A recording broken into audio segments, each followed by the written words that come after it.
A very good morning to everyone. Today we'll start the revision of chapter number 9. ठीक है, मैंने आपको message करा था कि जिन बच्चों को भी जो भी चैप्टर में प्रॉब्लम्स हैं तो मुझे बताइए।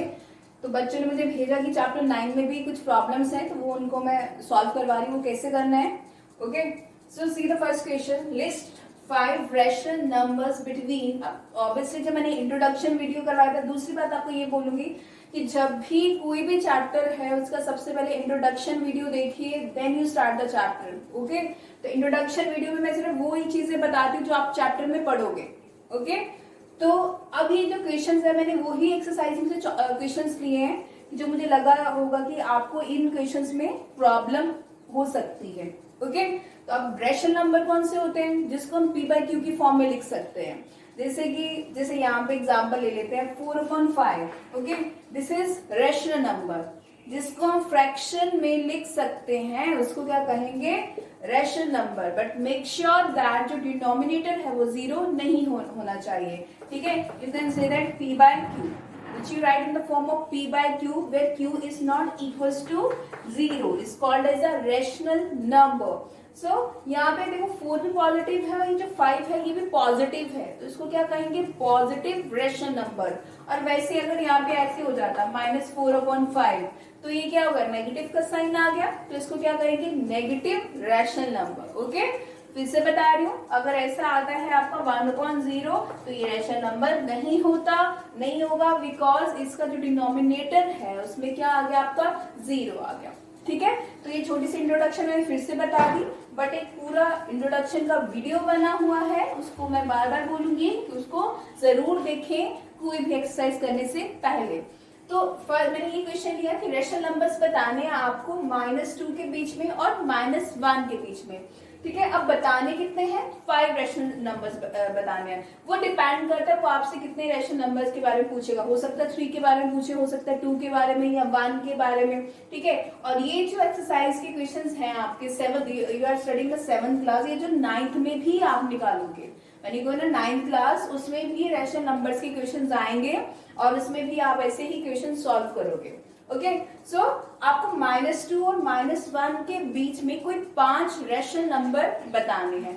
वो करने के लिए हम क्या करेंगे, हम जैसे -2 और -1 है, जैसे -2 है, ठीक है, अगर मैं इसको 6 से मल्टीप्लाई कर दूं और 6 से ही डिवाइड करूं, ठीक है, -2 को अगर मैं 6 से ही मल्टीप्लाई करूं तो 6 से ही डिवाइड करूं, इसका मतलब तो -2 ही आएगा ना। ओके, तो बट मुझे इसको काटना नहीं है, अगर मुझे इसको काटना ही होता, ये 6 को और 6 को काटना ही होता, तो मैं 6/6 नहीं लिखती यहाँ पे। ओके, मैंने इनके बीच में रैशनल नंबर्स बताने के लिए मैंने क्या लिखा, 6/6।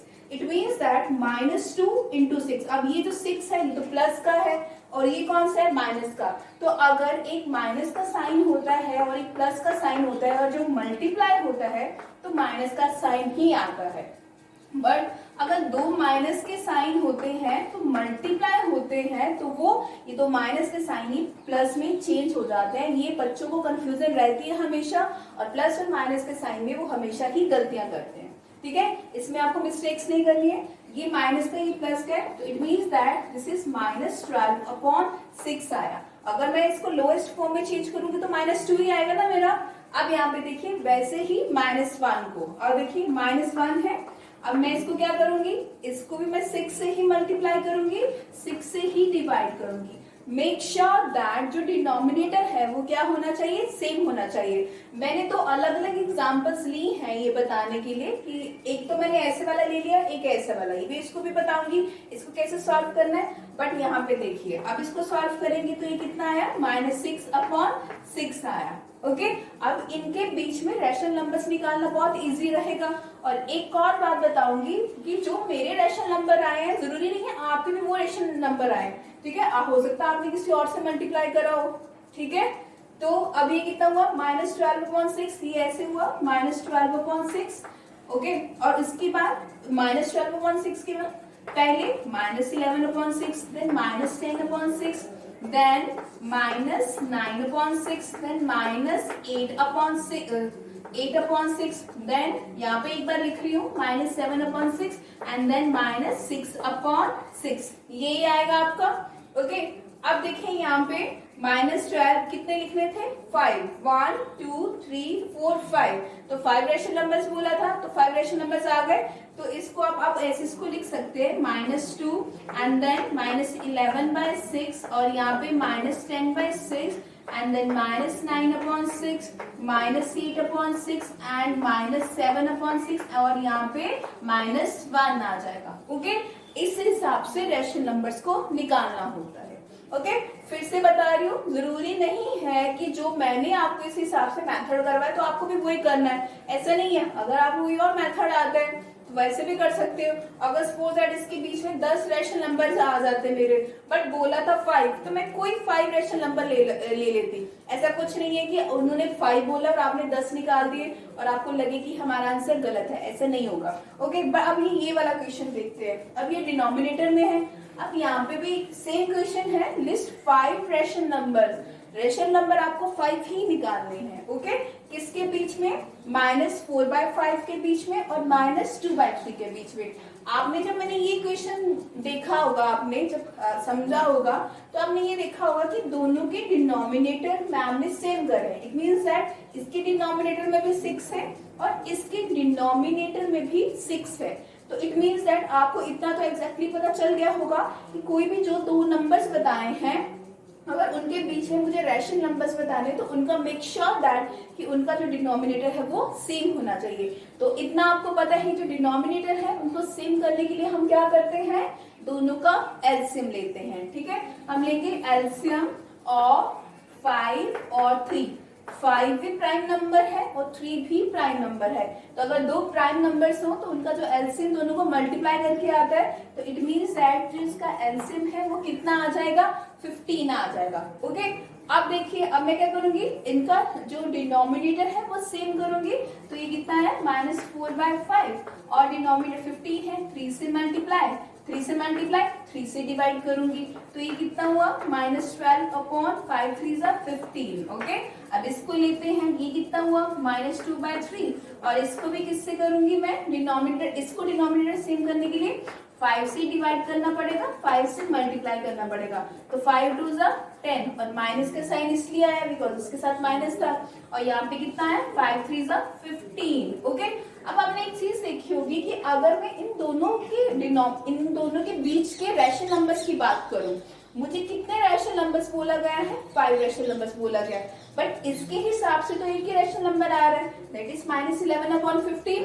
तो इट मींस दैट हमें इसमें और कोई प्रोसीजर भी करना होगा। ओके, अब मैंने ये जो नंबर है -12 दैट इज माइनस, मैं यहाँ पे एक बार कर रही हूँ क्वेश्चन। ठीक है, तो यहाँ पे कितना हुआ? -12/15 है। अगर इसको हम 2 से मल्टीप्लाई कर देते हैं, ओके, और इसको भी मैं 2 से मल्टीप्लाई कर देती हूँ, तो ये कितना हुआ मेरा? -24 दैट इज -24/30।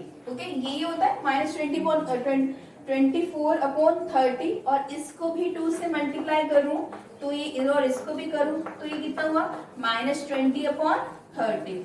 यही होगा हमारा। ठीक है, अब यहाँ पे अगर ऐसा नहीं है कि जैसे मैं कर पा रही हूँ आपको वैसे ही करना, आप डायरेक्ट भी कर सकते थे। कोई सपोज दैट ऐसा कोई नंबर से मल्टीप्लाई कर देते या डिवाइड कर देते और आपको एग्जैक्टली पता चल जाता कि इनके बीच में ऐसे रेशनल नंबर्स आने, आप ऐसा भी कर सकते थे। ठीक है, अब यहाँ पे कितना होगा? -24 और -20। अगर इनके बीच की बात करूँ तो -23 एंड देन -22 और -21। फिर रेशनल नंबर्स कितने आए? सिर्फ आपके 3 रेशनल नंबर आए, बट आपको 5 निकालने। फिर हम क्या करेंगे? इसको एक बार 2 से मल्टीप्लाई कर देते हैं, फिर 2 से मल्टीप्लाई कर देते हैं, तो ये कितना हुआ? 4 2 8 और 2 2 4, है ना, और माइनस का साइन तो इसके साथ है ही है। और यहाँ पे कितना हो गया? 32 60। ठीक है, यहाँ पे लिख लीजिए एक बार, माइनस का साइन -40 है और यहाँ पे कितना हो गया आपका? 60। अब इसको फिर से 2 से मल्टीप्लाई करते हैं, तो ये कितना हुआ? -40 और इसको भी, और ये कितना हुआ? आपका 60 हुआ। अब आपके 5 रेशनल नंबर इसमें निकल सकते हैं। ठीक है, मैं फिर से आपको एक चीज बताना चाहती हूँ, जरूरी नहीं है कि मैंने ऐसे करा आप ऐसे करिए। अगर आप किसी स्टार्टिंग में ही बड़े नंबर से ले लेते हो तो आपके रेशनल नंबर 5 निकल जाएंगे। मैंने उन बच्चों के लिए बताया जिनको कंफ्यूजन रहती है वो ऐसे कर सकते हैं, ठीक है। अब देखिए -48 और 60 और -40 अपॉन 60 के बीच में रेशनल नंबर्स निकाल सकती हूँ। अभी देखिए -40 अपॉन 60, अभी कितना है इसमें -47 अपॉन 60।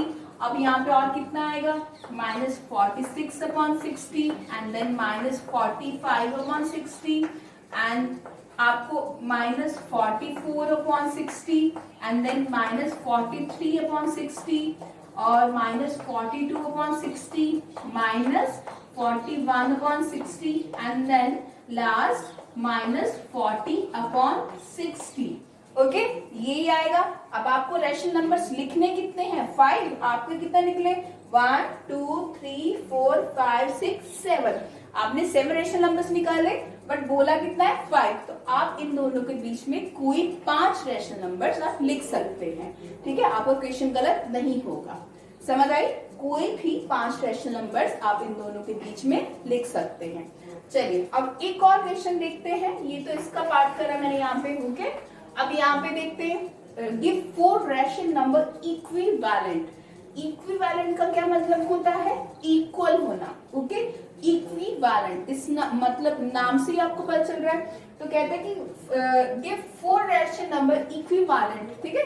तो इसका मतलब है इस नंबर को, पहला तो -2/7 रहेगा, तो 4 और निकालने हैं तो आपको क्या करना पड़ेगा 2 से मल्टीप्लाई कर दीजिए, ठीक है। तो ये कितना होगा -4 अपॉन 14। अब मुझे इसी नंबर को आपको 3 से मल्टीप्लाई कर दीजिए, ये कितना हुआ -6 अपॉन 21।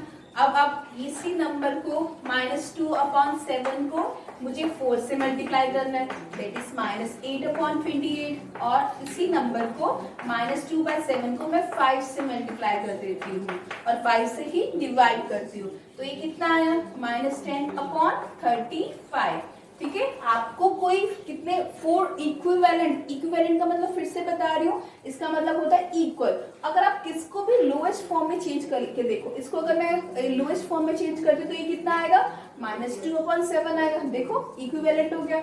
इसको काट के देखते हैं, इसको भी कितना आएगा -2 अपॉन 7 आएगा। आप कोई भी नंबर को देख लीजिए, ये कितना आएगा आपका 2 अपॉन 7 -2 अपॉन 7 ही आएगा, ठीक है। तो कौन से नंबर आ गए 1 2 3 और 4। आपको 4 रेशनल नंबर्स बोला था, आपने 4 रेशनल नंबर्स निकाल दिया। आप सीरीज में इसको लिख लेना, ओके। अब एक क्वेश्चन आता है विच इज ग्रेटर, 2/3 ग्रेटर है या 5/2 ग्रेटर है। ये बताने के लिए हम इनका जो डिनोमिनेटर है वो सेम करते हैं। और डिनोमिनेटर सेम कैसे करते हैं, हमेशा एलसीएम लेके, ठीक है। जब हम एलसीएम लेंगे 3 और 2 का, तो एलसीएम कितना है हमारा 6। तो दोनों रेशनल नंबर्स के जो एलसीएम है सबसे पहले वो सेम करना होगा। जैसे 2/3 लेते हैं, this is a rational number, ये पॉजिटिव रेशनल नंबर इसलिए है बिकॉज ये दोनों नंबर्स ही पॉजिटिव हैं। तो मैं इसको डिनोमिनेटर सेम करने के लिए 2 से ही डिवाइड करूंगी, 2 से ही मल्टीप्लाई करूंगी, दैट इज 4 अपॉन 6 आएगा, ओके। सी नाउ दैट 5/2 लेते हैं, इसको किससे मल्टीप्लाई करूंगी 3 से मल्टीप्लाई करूंगी और 3 से डिवाइड करूंगी, तो ये कितना हुआ 15 अपॉन 6। अब आपको ये बताना है कौन सा नंबर ग्रेटर है। वो नंबर बताने के लिए हम इनके न्यूमिरेटर देखते हैं। जब हमारे डिनोमिनेटर सेम हो जाता है तो हम क्या देखते हैं न्यूमिरेटर्स। न्यूमिरेटर में जो नंबर बड़ा हो वो नंबर ग्रेटर होता है। अब दिस इज अ डिनोमिनेटर, ये इसका डिनोमिनेटर में से न्यूमिनेटर 4 है, न्यूमिनेटर कितना है इसका 15। अब कौन सा ग्रेटर हुआ, अगर 4/6 लिखूं या 15/6 लिखूं, दोनों में से कौन ग्रेटर होगा 15/6। तो इट मीन्स दैट आपका 5/2, जैसे यहाँ पे 2/3 है और यहाँ पे कितना है आपका दैट इज 5/2। तो you can say that 5/2 is greater than 2/3, okay. तो ये जो आपकी रिवीजन है चैप्टर 9 की, पहले मैंने एक एक्सरसाइज ली जिसमें से मुझे लगा कि आपको कोई भी अगर कंफ्यूज इस टाइप के क्वेश्चंस में आपको प्रॉब्लम हो सकती है, वो मैंने आपको करवाया। नेक्स्ट वीडियो में आपको नेक्स्ट एक्सरसाइज की रिवीजन करवाऊंगी। Till then thank you.